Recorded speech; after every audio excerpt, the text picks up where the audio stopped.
olówó dúró ọmọ ajígbé gbèsèrè o. Àlàbí Adéwálé tèmi ọ̀la ń pè o. Ilé ọmọ Ọláyínká mi Àdùkẹ́ o. Àwòrò tí dúyùmúyùn ní lápá lè ń gbé o. Ògòdó ọmọ bàárọ̀ gbégbá kúlíkúlí. Ó ní Michael onídàájẹ́gbó. Àlàbí sọ̀rọ̀ ti gbé ààrẹ ìdápà mo lè ṣe. Adéwálé àwẹ̀ dápà mo máa lè gbà. Níjọba dìbínú dápà mi ò ní sílé.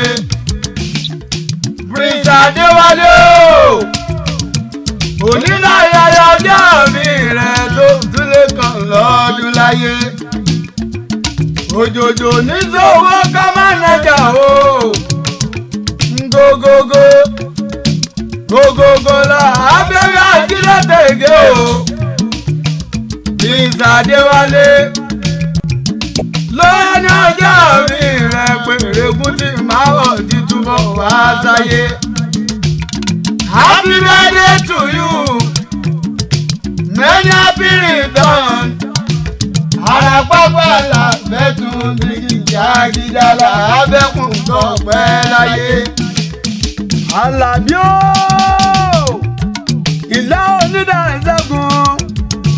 Wẹ́rẹ́ ọjọ́ pé ọdún lójọ́ o. Ńlọ́nà ọjọ́ mi rẹ̀ 22 náà September. 2022 kórìjọ ògbó. Ọlọ́run Akíntóbi Àjàyí.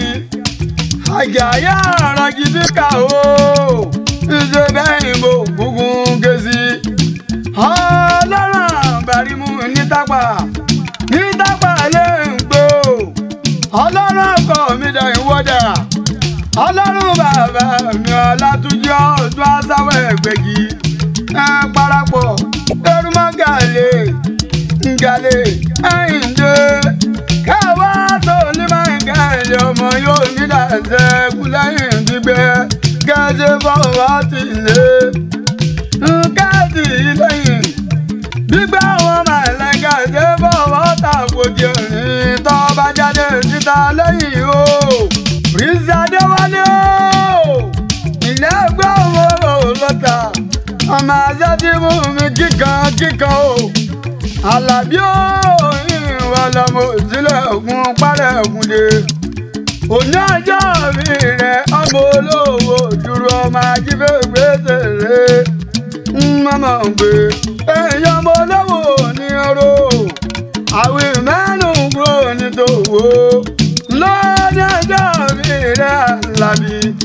Ìyá wa o, ìyá Bíjà, ìyá wa Elizabeth. Àgbéga bí àwọn abọ̀gá gbọ̀rọ̀gbọ̀rọ̀. Ńlọ́gbà ládùúgbò àwìgbé kó máa tẹ̀ kán jùkú. Àǹtí wa Dọ́kàsì o. Pẹ̀lú Sọlá o.